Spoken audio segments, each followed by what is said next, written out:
క్రీస్తు మంద.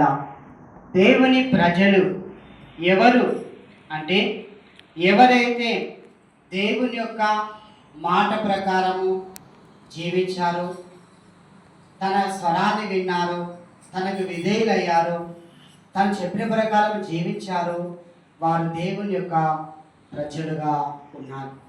ఇంకొంచెం దూరం వెళితే ఇశ్రాయేలు ప్రజలు దేవుని ప్రజలుగా ఉన్నట్లుగా మనము చూస్తూ ఉన్నాం. అందుకే మనము చూసినట్లయితే నిర్గమ కాండము 19వ అధ్యాయము 5వ వచనములో తనకు సొంతమైనటువంటి ప్రజలుగా ఇశ్రాయేలు ప్రజలని దేవుడు ఎన్నుకున్నట్లుగా మనం చూస్తున్నాం. 100 కీర్తన 3వ వచనం చూస్తే ఆయన మనల్ని పుట్టించెను, మనము ఆయన ప్రజలమై ఉన్నాము అన్న విషయాన్ని అక్కడ మనకు జ్ఞాపకము చేస్తూ ఉన్నారు. ఇర్మియా గ్రంథము 31వ అధ్యాయము 34వ వచనాన్ని మనం చూస్తే, నేను మీకు దేవుడనై ఉన్నాను, మీరు నాకు ప్రజలై ఉన్నారు అన్న విషయాన్ని అక్కడ మనకు జ్ఞాపకం చేస్తున్నారు. దేవుని ప్రజలు ఎవరు అంటే, ఏ ప్రజలు అయితే మా దేవుడు అని నమ్ముతారో, మా దేవుడు అని ఆరాధిస్తారో, సేవిస్తారో, ఆ దేవుని మాట ప్రకారం జీవిస్తారో, వారు అందరూ కూడా దేవుని యొక్క ప్రజలుగా ఉన్నట్లుగా మనం చూస్తూ ఉన్నాం. అందుకే ఆదికాండము 35వ అధ్యాయంలో మనం చూస్తే అక్కడ యాకోబుతో దేవుడు మాట్లాడుతూ ఉన్నాడు. యాకోబు దేవుని యొక్క మాటలు వినడము మనం అక్కడ చూస్తూ ఉన్నాం. ఆ మాట ప్రకారము జీవించడము మనం అక్కడ చూస్తూ ఉన్నాం. దేవుడు యాకోబుతో మాట్లాడుతూ ఏమంటున్నాడు? ఇదిగో యాకోబు, నీవు ప్రయాణంలో నీవు వస్తూ ఉండగా నీకు ప్రత్యక్షమైనటువంటి దేవుడు, నీకు దర్శనం ఇచ్చినటువంటి ఆ దేవుని యొద్దకు ఇదిగో నీవు తిరిగి నీవు వెళ్ళుము అని చెప్పేసి దేవుడు యాకోబుతో మాట్లాడినటువంటి ఆ యొక్క సమయంలో యాకోబు ఏం చేశాడు అంటే, యాకోబు వెళ్ళి తన ఇంటి వారికి చెప్పాడు. అలాగే యాకోబుతో ఉన్న జనముతో చెప్పాడు. చెప్పినప్పుడు యాకోబు ఇంటివారు, యాకోబుతో ఉన్నటువంటి ఆ జనమందరూ కూడా బయలుదేరారు. ఎక్కడికి అంటే, నీకు దర్శనం ఇచ్చినటువంటి ఆ దేవుని స్థలానికి వెళ్ళి ఆ స్థలంలో ఒక బలిపీఠము కట్టి దేవుణ్ణి నీవు ఆరాధించాలి అని దేవుడు చెప్పినప్పుడు అక్కడ యాకోబుకు 3 విషయాలు వదిలిపెట్టమన్నాడు. 3 విషయాలు ఏమిటి అంటే, మొట్టమొదటిది, ఇదిగో మీరు అన్ని దేవతలను ఆరాధిస్తూ ఉన్నారు కాబట్టి అన్ని దేవతలను మీరు వదిలిపెట్టండి. తర్వాత మీరు శుచిమైనటువంటి మీరు వదిలిపెట్టండి అంటున్నాడు. మీ వస్త్రములను మీరు మార్చుకొనండి అని చెప్పేసి అక్కడ మనకు జ్ఞాపకము చేయించి ఉన్నాడు. చూడండి ప్రియ దేవుని బిడ్డలారా, ఆ 3 విషయాలు మీరు వదిలిపెట్టండి అని చెప్పేసి అక్కడ చెప్పినప్పుడు నిజంగా వారు వదిలిపెట్టారు. స్త్రీలైతే తమకు చెవులకు ఉన్నటువంటి ఆ పోగులను కూడా తీసివేసి ఇచ్చినప్పుడు, యాకోబు చేతికి ఇచ్చినప్పుడు, యాకోబు ఇక్కడ ఆ షేకెం ఆ చెట్టు కింద వాటిని ప్రాతి పెట్టినట్లుగా మనం అక్కడ చూస్తూ ఉన్నాం. దేవుడు యాకోబుతో చెప్పగా, యాకోబు జనులతో చెప్పగా, అక్కడ దేవుని మాట యాకోబు విన్నాడు, యాకోబు మాట ఇంటివారు విన్నారు. ఇంటివారే కాదు, అక్కడ ఉన్నటువంటి జనము కూడా విన్నట్లుగా మనం అక్కడ చూస్తున్నాం. అంటే ఎవరు దేవుని ప్రజలు అంటే, ఎవరైతే దేవుని మాట వింటారో, మాట ప్రకారం జీవిస్తారో వారే దేవుని యొక్క ప్రజలు. నిజముగా వారందరూ కూడా ప్రయాణం చేసి వచ్చారు. ప్రయాణం చేసుకుంటూ వారు ఎక్కడ వచ్చారు? వారు ఈ బేతేలు ఆ ప్రాంతానికి వచ్చారు. దానికి మరో పేరు లూజు అన్నటువంటి పేరు. ఆ యొక్క బేతేలు ప్రాంతానికి వారు వచ్చి అక్కడ యాకోబు ఏం చేశారు? అక్కడ బలిపీఠము కట్టి అక్కడ దేవుణ్ణి అక్కడ ఆరాధించినట్లుగా, బలిపీఠం కట్టినట్టు ఆరాధించినట్లుగా మనం అక్కడ చూస్తున్నాం. అంటే ప్రాణార్పణ చేశాడు, తైలం పోశాడు, స్తంభం అక్కడ నాటి అక్కడ దేవునికి బలిపీఠం కట్టి దేవుణ్ణి ఆరాధించాడు. అప్పుడు యాకోబుకు దేవుడు 3 దీవెనలు ఇస్తూ ఉన్నారు. ఇక్కడ 3 వదిలిపెట్టారు, ఇక్కడ 3 దీవెనలు దేవుడు యాకోబుకు అనుగ్రహిస్తున్నాడు. ఏమంటున్నాడు? ఇదిగో ఆదికాండం 35:11 మనం చూస్తే, యాకోబు ఇదిగో నీవు ఫలించి అభివృద్ధి పొందుతావు, నీ సంతానము నేను అభివృద్ధి చేస్తా, నీ సంతానములో ఎవరు పుడతారు? భూరాజులు పుడతారు అని చెప్పేసి అక్కడ 3 ఆశీర్వాదాలు యాకోబుకు దయచేస్తున్నారు. చూడండి ప్రియమిత్రులారా, ఈరోజు ఎవరికి ఆశీర్వాదాలు అంటే దేవుని ప్రజలకు ఆశీర్వాదాలు ఇవ్వడానికి దేవుడు సిద్ధముగా ఉన్నాడు. కానీ దేవుని మాట వినే ప్రజలు కావాలి, దేవుని మాట ప్రకారము జీవించే ప్రజలు కావాలి. అలాంటి ప్రజల కొరకు దేవుడు వేచి చేస్తూ ఉన్నాడు. అలాంటి ప్రజలకు కావాలని ఆశ కలిగి ఉన్నటువంటి ఆ యొక్క దేవుడు.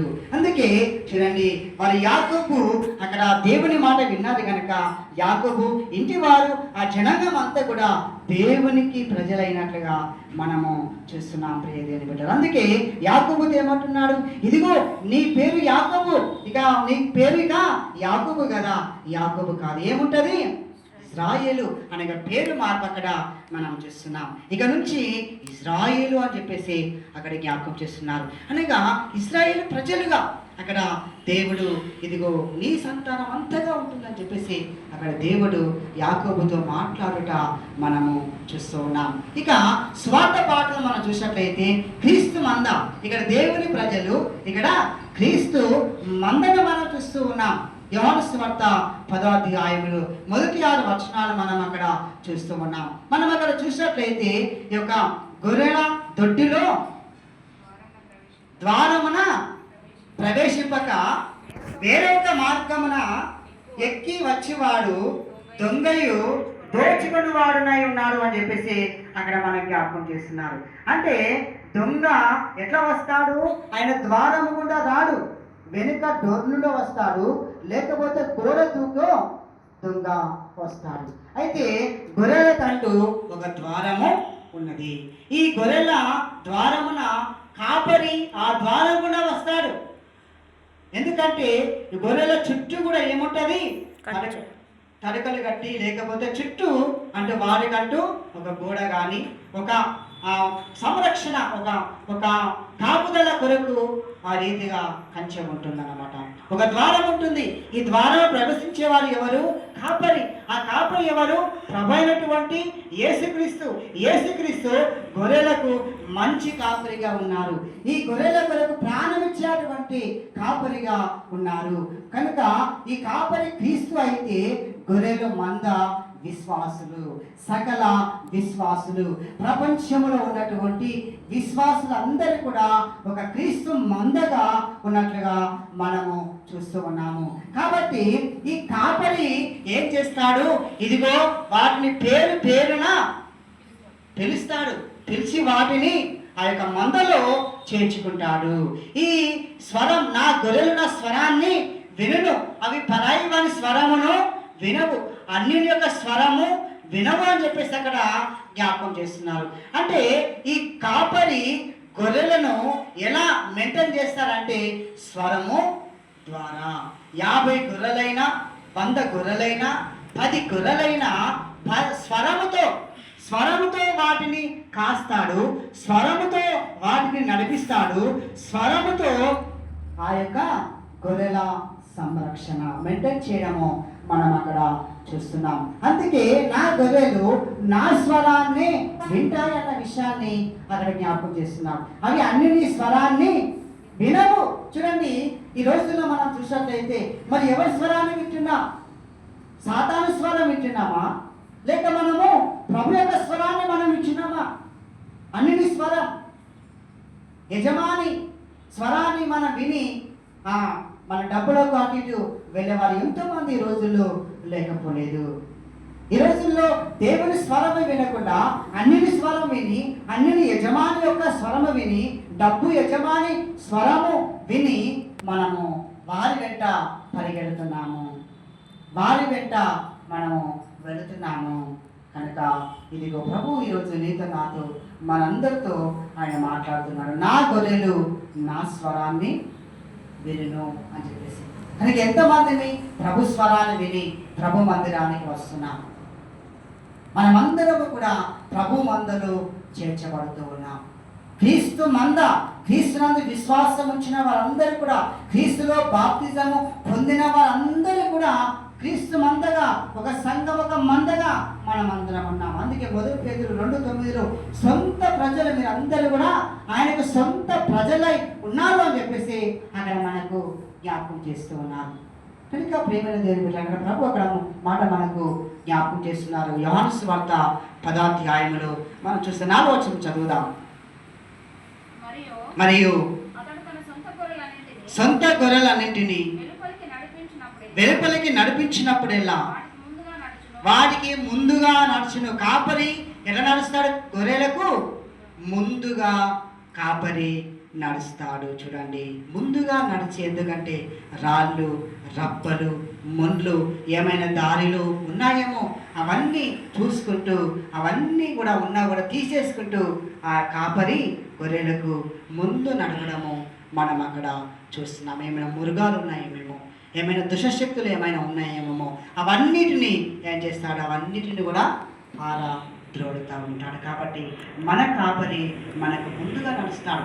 మంచి కాపరి అయితే గొర్రెలకు ముందు నడుస్తాడు, చెడ్డ కాపరి అయితే గొర్రెలకు వెనుకాల నడుస్తాడు. గొర్రెలు అతని స్వరము ఎరుగును గనక అది అతనిని వెంబడించును. గొర్రెలు ఎవరి స్వరాన్ని వింటాయి? కాపరి స్వరాన్ని వింటాయి. కాపరి స్వరాన్ని విని ఎక్కడ ఉన్నా పిలిచినప్పటికీ వెంటనే అవి వస్తాయి. ఎట్లా పిలుస్తాడు కాపరి అని? పిలువగానే, సైగలు చేయగానే వాటిని విని వెంటనే ఎక్కడ ఉన్నా అవన్నీ కూడా కాపరి ఎదుగు రావడము మనం చూస్తున్నాం. నా ప్రియమైనటువంటి దేవుని యొక్క బిడ్డలారా, మన ప్రభు స్వరాన్ని మనం వింటున్నామా? ఈరోజు ఆదివారము ఆరాధన ఉంది అని అందరికీ తెలుసు. ఇది ప్రభు యొక్క స్వరము. ప్రభు స్వరాన్ని విని ఎంతమంది ప్రభు యొద్దకు మనము వస్తున్నాము? లేక 500కి 1000 రూపాయలకు మనం ఆశపడి అన్నిటి స్వరాన్ని విని మనము వెళ్ళిపోతున్నాము. ఈరోజు ప్రభు మనకు జ్ఞాపకము చేయించున్నాడు. కనుక ఇరుగు నా గొర్రెలు నా స్వరాన్ని విని నా యొద్దకు వచ్చును. తర్వాత చూస్తే అక్కడ ఏమంటున్నాడు? ఎరగవు గనక ఎంత మాత్రం వెంబడించవు, పారిపోవునని నిత్యం చెప్పుచున్నాను వారితో చెప్పాను. తర్వాత ఏమంటే ఆయన ఈ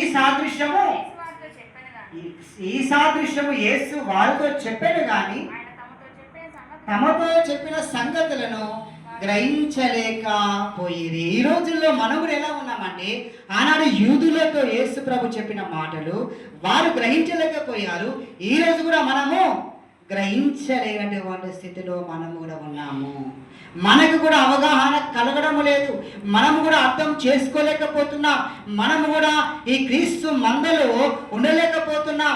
క్రీస్తు సంఘములో మనం ఉండలేకపోతున్నాం. క్రీస్తుకు సాక్షులుగా మనం జీవించలేకపోతున్నాం. క్రీస్తునందు విశ్వాసము కలిగి మనము ఉండలేకపోతూ ఉన్నాం. క్రీస్తుతో సహవాసం చేయలేకపోతున్నాం. కాపరి మంద అంటే వారి సహవాసం, వారి ప్రేమలో వారు ఉన్నట్లయితేనే, సహవాసం ఉంటేనే ప్రేమ ఉంటుంది. కనుక కాపరికి గొర్రెలకున్న సహవాసం ఇక్కడ క్రైస్తవ విశ్వాసులకు, క్రైస్తవ సంఘాలకు ఉండాల్సింది సహవాసం. ఈ సహవాసంలోనే ప్రేమ, ఐక్యత అది పటిష్టమవుతుందన్న విషయాన్ని ప్రభు మనకు చక్కగా జ్ఞాపకం చేస్తున్నారు. కనుక దేవుని ప్రజలు క్రీస్తు మంద. కనుక దేవుని ప్రజలు, యాకోబు ప్రభు యొక్క స్వరాన్ని విని దేవునికి ప్రజలయ్యారు. ఇజ్రాయేలు ప్రజలు కూడా దేవునికి ప్రజలయ్యారు. మనం ఈరోజు క్రీస్తు మందగా పిలువబడినటువంటి మనమందరము కూడా క్రీస్తులో విశ్వాసం ఉంచి తీసుకున్న బాప్తిజము ద్వారా క్రీస్తు మంద మనం అయ్యాము. గనక క్రీస్తు సంఘముగా మనమందరము దేవునికి సొంత ప్రజలై ఉన్నాము. గనక ఆ యొక్క సాక్షి జీవితాన్ని మనం జీవించేటువంటి అతి కృప, అతి ధన్యత దేవుడు మనందరికీ అనుగ్రహించునుగాక. ఆమేన్.